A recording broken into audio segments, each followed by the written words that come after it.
Welcome to exam theory. तो ICAR technician के लिए इस चैनल पर जो है प्रैक्टिस सेट मैथ के चलाए जा रहे हैं, जिनमें टोटल जो है आपके प्रैक्टिस सेट 4 हो चुके हैं। और अगर वो वीडियो आपको देखना है तो आप हमारे चैनल के प्लेलिस्ट में जाकर देख सकते हैं। तो इस वीडियो में हम लोग मैथ के जो है प्रैक्टिस सेट 5 देखने वाले हैं, जिनमें प्रत्येक सेट में आपको मैथ के 10 प्रश्न देखने को मिलते हैं। तो इन सभी प्रश्नों को आप खुद से पहले अटेम्प्ट करके जरूर देखिएगा और हमें कमेंट करके बताइएगा कि कुल 10 प्रश्नों में से आपके कितने प्रश्न सही गए हैं। बाकी तो मैं आपको सारा सॉल्यूशन करके बाद में बता ही दूंगा। तो वीडियो के अंत तक जरूर बने रहिएगा। तो अगर आप इस चैनल पर नए हैं तो हमारे चैनल को सब्सक्राइब जरूर कर ले। ये हमारा सोशल मीडिया प्लेटफॉर्म है, आप हमसे यहाँ भी जुड़ सकते हैं। इसके लिंक आपको इस वीडियो के डिस्क्रिप्शन बॉक्स में मिल जाएंगे। और इस वीडियो को अपने दोस्तों के साथ शेयर करना बिल्कुल भी नहीं भूलिएगा। तो चलिए बढ़ते हैं प्रश्नों की ओर। देखेंगे क्वेश्चन नंबर 1। यहाँ पर क्वेश्चन में दिया गया है कि यदि x और y दो ऐसी धनात्मक संख्या यानी कि पॉजिटिव नंबर है कि अंडर रूट x बराबर 8 और x स्क्वायर प्लस वाई बराबर 4112 है, तो अंडर रूट वाई का वैल्यू क्या होगा, ये आपसे पूछा जा रहा है। तो यहाँ पर सबसे पहले क्या करेंगे, अगर अंडर रूट x बराबर 8 है तो x का वैल्यू कितना हो जाएगा, तो x का वैल्यू इधर अंडर रूट है तो उधर जाएगा, तो आपका क्या हो जाएगा, स्क्वायर हो जाएगा। यानी कि 8 का स्क्वायर कितना होता है, 64 होता है। लेकिन यहाँ पर क्या है, हमें वैल्यू किसका चाहिए, एक्स स्क्वायर का वैल्यू चाहिए। तो क्या करना होगा, एक्स स्क्वायर का वैल्यू निकालने के लिए 64 का स्क्वायर करेंगे। तो 64 का स्क्वायर आपका कितना हो जाता है, 4 चक 16, 6 चौक 24 दूनी 48, 49 4, 6 चक 36 और 4 आपका कितना हो जाएगा 40। यानी कि 4096 क्या हो जाएगा, एक्स स्क्वायर का वैल्यू होगा। तो क्या करेंगे, यहाँ पर एक्स स्क्वायर का वैल्यू पुट करेंगे, हल करेंगे, आपका वाई का आंसर आ जाएगा। लेकिन यहाँ पर ध्यान देना है कि फिर आपसे y का वैल्यू नहीं पूछा जा रहा, क्या पूछा जा रहा, अंडर रूट y का वैल्यू पूछा जा रहा है। तो सबसे पहले क्या करेंगे, y का वैल्यू पहले निकाल लेते हैं हम लोग। तो एक्स स्क्वायर का वैल्यू कितना आया, 4096 प्लस y बराबर आपका कितना है, 4112 है। y बराबर आपका वैल्यू कितना आ जाएगा, 4096 को उधर भेजेंगे तो आपका माइनस में कितना आ जाएगा, 12 4 16, यानी कि y का वैल्यू कितना आ जाएगा 16। लेकिन हमें क्या चाहिए, रूट y का वैल्यू चाहिए। तो क्या करेंगे, रूट 16 का वैल्यू निकाल लेंगे। तो रूट y का वैल्यू कितना हो जाएगा, 4 हो जाएगा। तो यहाँ पर रूट y का वैल्यू कितना आ गया, 4। तो यहाँ पर आपका ऑप्शन नंबर सी बिल्कुल सही होगा। नेक्स्ट क्वेश्चन देखेंगे, क्वेश्चन नंबर 2। ये आपका क्या है, सिंपल सा सिंप्लीफाई करना है इसे, सिंपल सा क्वेश्चन है तो हल करेंगे हम लोग।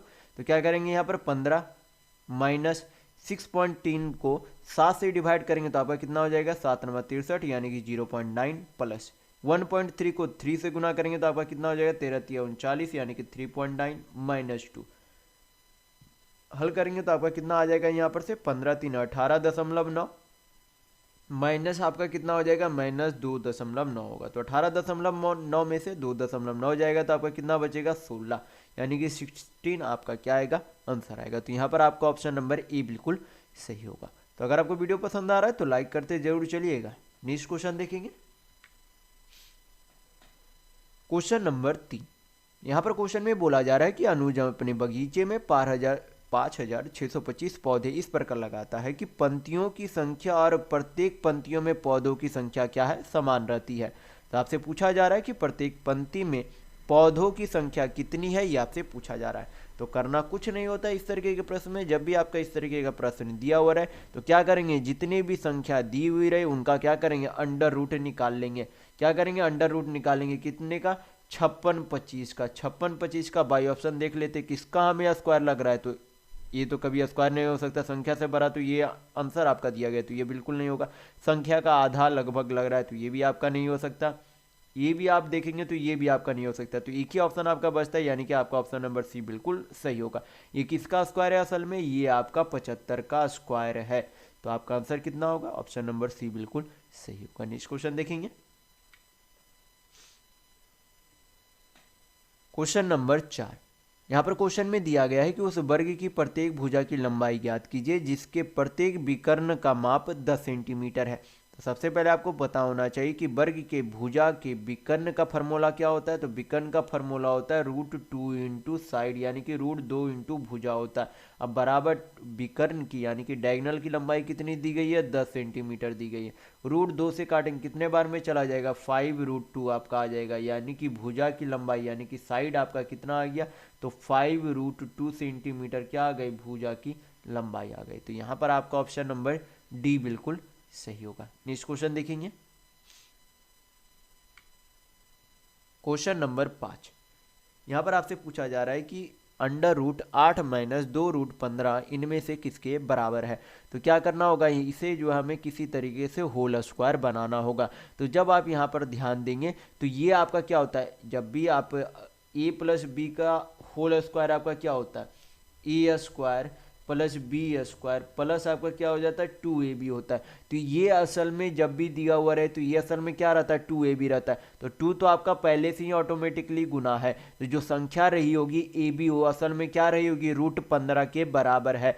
तो √15 का वैल्यू यानी कि √15 को ए और बी में किस तरीके से तोड़े कि उसका स्क्वायर का योग करने पर 8 आ जाए। तो जब आप यहाँ पर ध्यान देंगे कि √5 माइनस √3, √5 माइनस √3, तो अगर इसका होल स्क्वायर यानी कि √5 √3 में तोड़ते हैं तो गुना करने पर कितना आता है √15, और जोड़ने पर स्क्वायर का योग करने पर 5 और 3 कितना आता है 8 आता है। यानी कि ये असल में क्या है √5 माइनस √3 का क्या है होल स्क्वायर है। तो होल स्क्वायर से बाहर आएगा तो आपका कितना, सॉरी अंडर रूट से बाहर आएगा तो ये आपका क्या आ जाएगा, यहाँ पर आपके हो जाएंगे √5 माइनस √3, ये आपका आंसर होगा। तो यहाँ पर आपका ऑप्शन नंबर ए बिल्कुल सही होगा। नेक्स्ट क्वेश्चन देखेंगे, क्वेश्चन नंबर 6। यहाँ पर क्वेश्चन में बोला जा रहा है कि एक त्रिभुज की भुजाओं के मापों का अनुपात 3:4:5 है। तो ये किस प्रकार का त्रिभुज है, ये आपसे पूछा जा रहा है।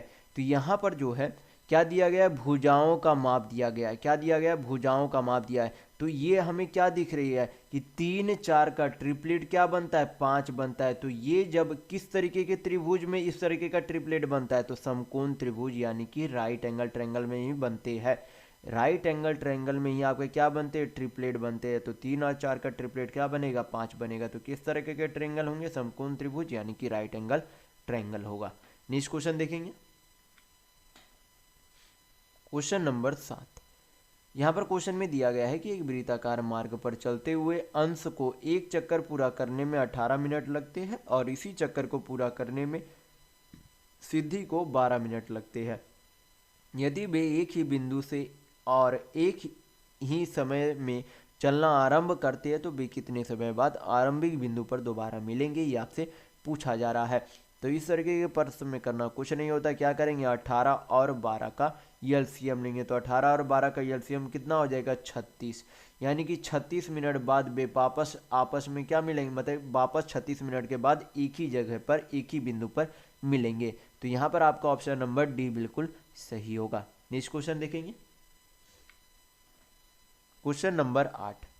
यहाँ पर दिया गया है कि निम्नलिखित में से कौन सा विकल्प भिन्नों को जो है आरोही क्रम को दर्शाता है। तो आरोही क्रम में दर्शाने के लिए क्या करेंगे, ये जो संख्याएं दी गई उन्हें क्या करेंगे डेसिमल में चेंज कर लेंगे ताकि हमें कन्फ्यूजन ना हो हल करने में। तो डेसिमल में चेंज कर लेते तो यहाँ पर डेसिमल में चेंज करेंगे तो 0.33 आपका हो जाएगा 1/3 का। 4/7 का कितना हो जाएगा 0.75 हो जाएगा आपका, सॉरी 75 नहीं होगा आपका, 7 × 5 = 35, 0.55 आपके हो जाएंगे 0.55। और 2 को 5 से डिवाइड करेंगे तो 0 पॉइंट आपका कितना हो जाएगा 4 हो जाएगा, यानी कि 40। तो सबसे छोटी संख्या आरोही क्रम मतलब आपका होता है बढ़ते क्रम यानी कि असेंडिंग ऑर्डर में आपको व्यवस्थित करना है। तो सबसे छोटी संख्या कौन सी है 0.33, किसका वैल्यू है 1/3 का वैल्यू है। फिर उससे बड़ी कौन सी है 2/5 यानी कि 0.4 जिसका आपका वैल्यू आया था। फिर सबसे बड़ी कौन सी है 4/7। तो ये आपकी क्या हो गई आरोही क्रम यानी कि बढ़ते क्रम में व्यवस्थित हो गई। तो कौन सा ऑप्शन 1/3, 2/5, 4/7, यानी कि आपका ऑप्शन नंबर ए बिल्कुल सही होगा। नेक्स्ट क्वेश्चन देखेंगे, क्वेश्चन नंबर 9। यहाँ पर पूछा जा रहा है आपसे कि दिए गए समीकरण के लिए ए का मान ज्ञात करें। यहाँ पर क्या दिया गया है कि tan a + tan 2a + tan 3a बराबर tan a tan 2a tan 3a दिया गया। तो आपसे पूछा जा रहा है कि ए का वैल्यू क्या होगा। तो सबसे पहले यहाँ पर हम लोग जो है क्या करेंगे थीटा का वैल्यू खुद से यहाँ पर एज्यूम करते हैं और यहाँ पर पुट करके देखते हैं कि किसके बराबर होता है। तो हम लोग क्या करेंगे यहाँ पर π/3, हमें π/3 यहाँ पर सभी जगह दिख रही है। तो यहाँ पर क्या करते हैं ए का वैल्यू 60 डिग्री के लिए कुछ समय के लिए मान लेते हैं। यहाँ पर मैं सिर्फ यहाँ पर प्रूव करने के लिए बता रहा हूँ किस तरीके से करना है, यहाँ पर मैंने अभी माना नहीं है यानी कि ये आंसर नहीं है। तो यहाँ पर ए का वैल्यू अगर 60 डिग्री पुट करेंगे तो tan 60 का मान कितना हो जाएगा √3।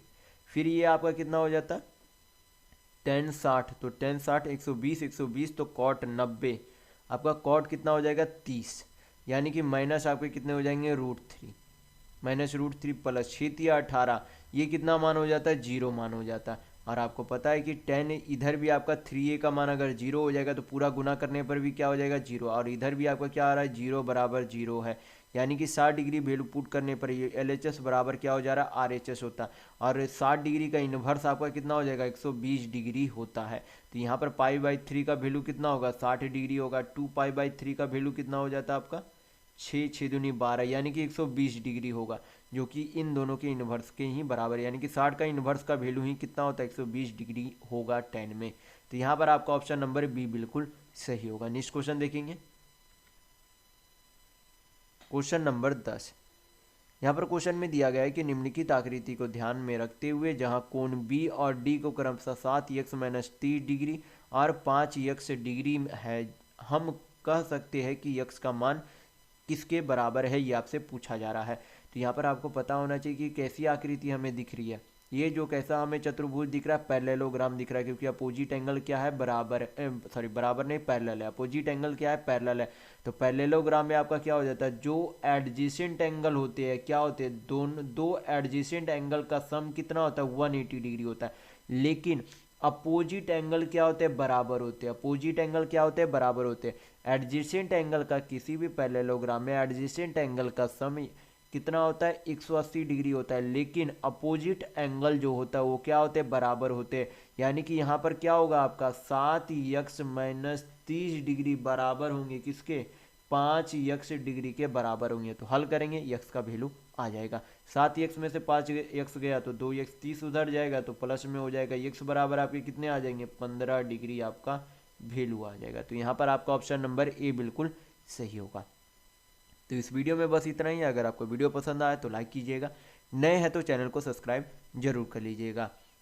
ये हमारा सोशल मीडिया प्लेटफॉर्म है, आप हमसे यहाँ भी जुड़ सकते हैं, इसके लिंक आपको इस वीडियो के डिस्क्रिप्शन बॉक्स में मिल जाएंगे। और इस वीडियो को अपने दोस्तों के साथ शेयर करना बिल्कुल भी नहीं भूलिएगा। तो वीडियो में इतना ही, वीडियो के अंत तक बने रहने के लिए बहुत बहुत धन्यवाद। आशा करता हूँ आपका दिन शुभ हो।